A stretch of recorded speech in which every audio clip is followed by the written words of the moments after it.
ঢাকা মহানগর পুলিশের অতিরিক্ত কমিশনার হারুন আর রশিদ, ডিবির হারুন নামেই বেশি পরিচিত তিনি। আলোচিত সমালোচিত পুলিশের এই কর্মকর্তার বিরুদ্ধে জালিয়াতি করে মুক্তিযোদ্ধা কোটায় চাকরি নেওয়া সহ অবৈধভাবে সম্পদের পাহাড় গড়ার অভিযোগ উঠেছে। হারুন তার গ্রামের বাড়ি কিশোরগঞ্জের মিঠামইনে শত কোটি টাকা ব্যয়ে গড়ে তুলেছেন প্রেসিডেন্ট রিসোর্ট নামে অত্যাধুনিক ও বিলাসবহুল একটি প্রমোদাগার। জেলার মিঠামইন উপজেলার ঘাগড়া ইউনিয়নের হোসেনপুর গ্রামে 40 একরেরও বেশি জায়গা নিয়ে রিসোর্টটি তৈরি করা হয়েছে। রিসোর্টটির প্রিমিয়াম স্যুটের প্রতিদিনের ভাড়া 20,000 টাকা, সর্বনিম্ন ডিলাক্স রুমের ভাড়া প্রতিদিন 10,000 টাকা। রিসোর্টটিতে শত কোটি টাকারও বেশি বিনিয়োগ করা হয়েছে বলে ধারণা স্থানীয়দের।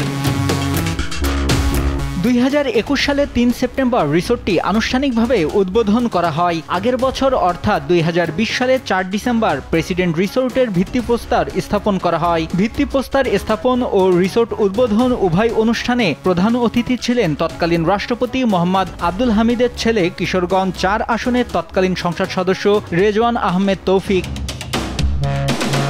স্থানীয়দের সঙ্গে কথা বলে জানা গেছে, পুলিশের আলোচিত সমালোচিত কর্মকর্তা হারুনের প্রতিষ্ঠিত প্রেসিডেন্ট রিসোর্টের ব্যবস্থাপনা পরিচালক হিসেবে দায়িত্ব পালন করছেন তার ছোট ভাই ডাক্তার শাহরিয়ার। তিনি হলি ক্রিসেন্ট মেডিকেল কলেজ ও হাসপাতাল থেকে MBBS পাশ করেছেন। রিসোর্টটিতে হারুনের পরিবারের 5 থেকে 7 একর জায়গা রয়েছে। বাকি অন্তত 35 একর জায়গা ছিল অন্যদের। জমির মালিকদের দাম দেবেন বলে হারুন রিসোর্টটির জন্য জায়গা দখলে নেন, তবে কেউই জমির দাম পুরোটা পাননি। জায়গার দাম না পাওয়ায় এখনো অন্তত 10 থেকে 12 জন তাদের জমির রেজিস্ট্রি করে দেননি। এলাকাবাসী বলছেন, সাবেক ডিবি প্রধান হারুন সাবেক রাষ্ট্রপতি মোহাম্মদ আব্দুল হামিদের আশীর্বাদ ও সহযোগিতায় চাকরি পাওয়া থেকে শুরু করে পুলিশের বিভিন্ন উচ্চ পদ পেয়েছেন। প্রতিদান হিসেবে হারুন তার রিসোর্টের নাম দেন প্রেসিডেন্ট রিসোর্ট। জমি দখলে এটি একটি কৌশল বলে মনে করেন এলাকাবাসী। Resort duplex cottage, cultural centre, outdoor সহ নানা রকম কারুকার্য সংবলিত পাথরের বিভিন্ন সামগ্রী রয়েছে। আছে একটি চাইনিজ রেস্তোরাঁ, শিশু পার্ক, ওয়াচ টাওয়ার, লেক সহ নানা কিছু। স্থানীয়রা জানান, এই রিসোর্টে রয়েছে হেলিপ্যাড ও অত্যাধুনিক সুইমিং পুল। হেলিকপ্টারে ও বিলাসবহুল গাড়ি করে প্রতিদিনই রাজনৈতিক নেতা ও বিত্তশালীরা এখানে আসতেন। রিসোর্টটি তাদের আনন্দ ফুর্তির নিরাপদ স্থান হয়ে উঠেছিল। গেল 5 আগস্ট শেখ হাসিনার পতনের পর থেকে রিসোর্টটিতে দর্শনার্থীদের প্রবেশ বন্ধ রাখা হয়েছে, তবে রিসোর্টটির বুকিং চালু রয়েছে।